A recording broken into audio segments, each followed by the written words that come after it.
Gradually, they branched out into other areas, winning a spot on the Grand Ole Opry and as featured backup group for Elvis Presley. Among the awards won by the group is a Grammy for a gospel album with Tennessee Ernie Ford, Great Gospel Songs. And during the 60s, they were ranked as one of the 5 most popular groups in Europe. Right now, let's take a look at the Jordanaires as they appeared over 20 years ago with one of their favorite songs. The Jordanaires, Sugaree. Got a letter from a baby. Sugaree wrote me today. Got a letter from a baby. Sugaree wrote me today. It was the first one she wrote me, the first one since she went away. Well, Sugaree, Sugaree, Sugaree, Sugaree, you know what you do to me. Sugaree, Sugaree, Sugaree, Sugaree, Sugaree, Sugaree, you know what you do to me. Sugaree, Sugaree, Sugaree, Sugaree, come back home to me.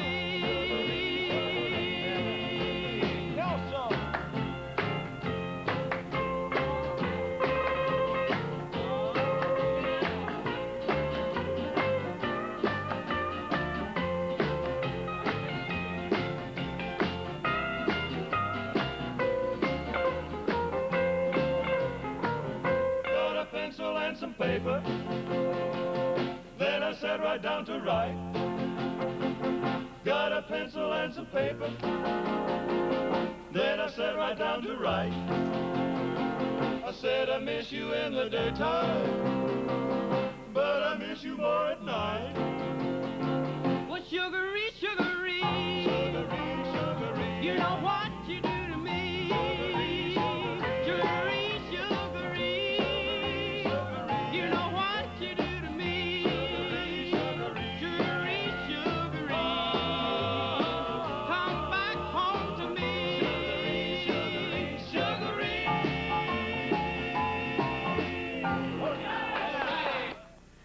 That was the Jordanaires back in 1960, and they're with us today to talk about their 35-year-long history of the group. Gordon Stoker, Neil Matthews, Ray Walker, and Dwayne West. What are some of the biggest hit records that you guys performed on? Big John. And Battle of New Orleans. That's right, you did. Battle of you New did Orleans. that bass thing, then they read Big John. Yeah. Yeah. Gambler. Did you know that was a hit? As The soon as you Gambler. made- Huh? It was after Neil got through arranging it because think, they wrote yeah. it on the airplane coming down. Wait a minute, now let's start this all over. Big John was a big record, Right. and it gelled together. It was a new thing, the sound and so forth. Yeah, but really, all Jimmy did on that was talk. It was the Big John, Oh, Big yeah. John that we sang. I think. See, You I made mean, the arrangement. That made This the was record. Jimmy's last recording session with Columbia.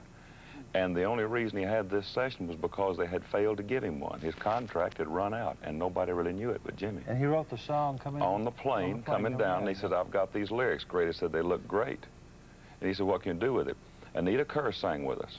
Well, they had so much talking that Neil said, we need something to break it up. He said, why don't we go Big John, and let go Big Bag John. So we put that in about every other verse or so, and we put it together in, what, about 10 minutes? Cut it 2 or 3 times, and Didn't take long. Didn't take long. John, do it once, right now. Big John, Big John, Big Bad John. The thing about it, Don Law came out, we did that thing about 3 or 4 takes. And he said, I don't know what else to do with it. And the same thing happened on Battle of New Orleans. We did one start over, one false take. Then Started another one. We did and 3 and then went back to... Well, yeah, try the third one. Because Don Law came out on the second cut, which was the first full take, and he had his hands in his pocket. He said, I don't know what else to do to it. And that was back in 2-track days, or 4-track. You know, we walked in the studio, and 45 minutes later we walked out. We only did one song on that session. On Big Bad John? Yeah. No, on Battle of New Orleans. New Orleans. Oh. And 45 minutes later we walked out. We were through. Yeah. It's on Make Believe with Conway Twitty. We only did very few takes on that. A lot of the hit records that that have been hit biggies, you spend very little time in the studios on them, and then something that you work maybe 3 hours on will never go off. Thing, a follow-up to that is when Johnny Horton came back for his next session. What do you call it? The follow-up session. Yeah, to get his follow-up record. He spent, 3 or 4 sessions. Yeah, and you know what the song trying was? to make it perfect. Sal's got a sugar lip. Trying to make the song perfect. That followed after Battle of New Orleans, which, he went for Phil. Yeah. And it was a big smash hit. He tried to make this one perfect, musically. And what was the record? Sal's got a sugar lip. And it didn't, didn't have near the impact that the I don't know why. It's the same class as Battle of New Orleans, And during the 50s, you worked a lot with Tennessee Ernie Ford. Right. Yeah. I bet that was fun, wasn't it? Oh, yeah. That was a great Ernie. voice. Oh, yeah. We have a lot of fun with And Ernie. he had the #1 TV show. Did you work on that show? Yeah. We did a lot of the Ford appearances show. on. For Ford. Well, he did an ABC show during the day, and we did many of those shows. Yeah. Matter of fact, we were offered a regular spot on that show, and we should have taken it, but we didn't because we had to move to the coast. The producers that we've gotten to work with have been unbelievable. There have been some select men, and this isn't to leave anybody out, but we don't have time to name the good producers all in toto. But Owen Bradley and Don Law, Ken Nelson, saying, yeah. But those men knew a hit when they heard it. Oh. And when Don walked out and said, I don't know what else to do, they said, let's take another one, Don. They did the 3rd take on, which was the 2nd full one on Battle of New Orleans. He walked out, he said, you've lost it, go home. Well, they just knew. Now, when Ferlin Husky came in to cut his last session, he wanted to do On the Wings of a Snow White Dove. They told him, we don't want you cutting that record. He says, I'm cutting it. This is my last session, and I'm cutting it. They said, well, it doesn't have to be your last session, but if that one doesn't make it, you are through. He says, okay. And Hubert Long sang on that. He says, come here, boys. And they got everybody in the studio standing around behind us. We were on singing one of those loud. choruses. Everybody was singing loud. And Ken Nelson to this day still shakes his head. Yeah, because he was a great guy. And it saved Ferlin's record contract. So quiet and unassuming. You'd think probably he worked there as cleaning up the place and so forth. And he was running the whole show. I never would forget. Oh, go ahead. Tennessee Ernie, you did a lot of things with him. Now, he was a natural for the spiritual thing. Yeah. Oh, yeah, he loved I bet you worked together easily with him. Oh, yeah. One of our albums got a he's a bass singer, too, and I have to be careful. I'd be singing up here. What were some of the Ernie's gospel albums? You made most of those, didn't you? Right. What were some of those? Great gospel songs. We got a Grammy for that. Don't ask us. We can't remember the titles of them, but I can remember. We got a Grammy Railway for to Heaven, a song that album called Great Gospel Songs on Campbell. We got a Grammy for that. Here's a medley of hits that you guys performed on. Could you give us a medley of some of the songs that you fellows have been on that has sold 1 million or more records? Right. You think you could do that? Love to. The Jordanaires. I played around and played around this old town too long. Summer's almost gone, yes, winter's coming on. I played around and played around this old town too long, and I feel like I've got to travel on. Four walls to hear me. Four walls to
I just hang around? I know that I should have some fun and paint the town. A lovesick fool is blind, just can't see. Oh, lonesome me. Well, I guess she's not like me. She's out fancy free, flirting with the boys with all her charm. But I still love her so, and brother, don't you know, I'd welcome her right back here in my arms. Well, there must be some way I can lose these lonesome blues. Forget about the past and find somebody new. Well, I thought of everything, man, see. Oh, lonesome me.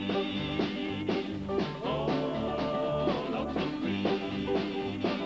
Oh, lonesome me.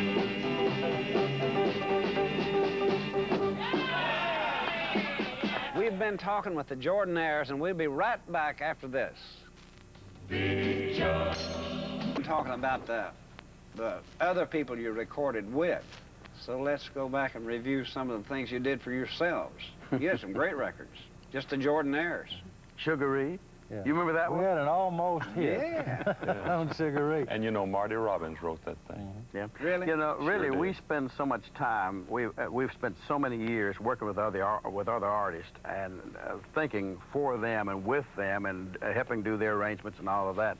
That we really didn't spend as much time on ourselves as we should have. I wish many times that we had have. But you know, when you do from 1 to 4 sessions a day, 5 days a week, you just don't really have time to think for yourself. And that's the reason. Now, we did several albums, but we didn't get out and promote them. You know, you've got to go on the road and promote an album or promote a record, as you know. And we'd stay here in Nashville and work. We did several albums for Campbell. We did 2 albums for Columbia. We've done several albums, and they're consistent sellers. It's a shocking thing. We sell more in foreign countries than we do in this country. Yeah. But, I was going to ask you, yeah. Europe was a great thing for you. Right. Well, we were voted in the top 10 over there for about 10 years. We even got to number 4. Can you believe one year was the Beatles, the Rolling Stones, and some other act in the Jordanaires? I couldn't believe it. I have it framed, you know, to show people because I couldn't believe it. I'd like for us to do an album sometime, hits we've missed, because, for instance now, the Tom Dooley was written for us and was given to Capital, said, get this to the Jordanaires. Well, they put it in a Kingston Trio album. It hit. We never got the song. You know, it was recorded before you ever got to Yeah, it. they heard it and liked it and put it in an album. They said, well, it wouldn't hurt, and the DJs picked it out, so that killed that one. Then it was said on the radio programs that the Jordanaires, under another name, the Highwaymen, with Michael Rowe, the boat ashore, that was written for us. It never got to us. Now, one of the classics of all time is Elvira. Gordon went to Dallas Fraser and said, write us a song like what I've been searching. And So fine. So I Fine. took the record of So Fine, My Babe. So, you remember that record? He said, write us I a said, country "Take record this like record that. and write us something just like it." And so about 2 weeks later, he came in the studio and said, "I've written that song." And he played it to us, and we Elvira. loved it. And he says, only one trouble. I like it so much, I'm going to get a group and cut it myself. And he did on So he Capitol. recorded it and got it to number 3.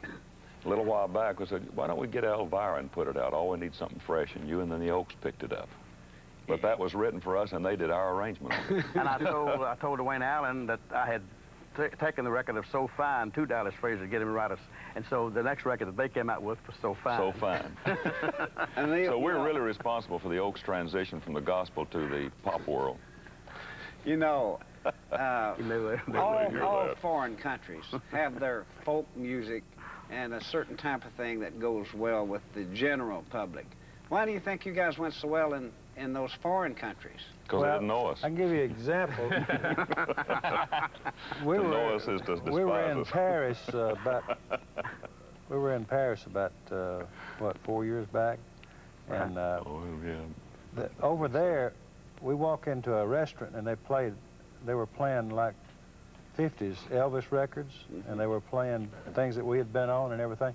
And I asked them if it was nostalgia or whether they were just that far behind in their music, and they said a little bit of both.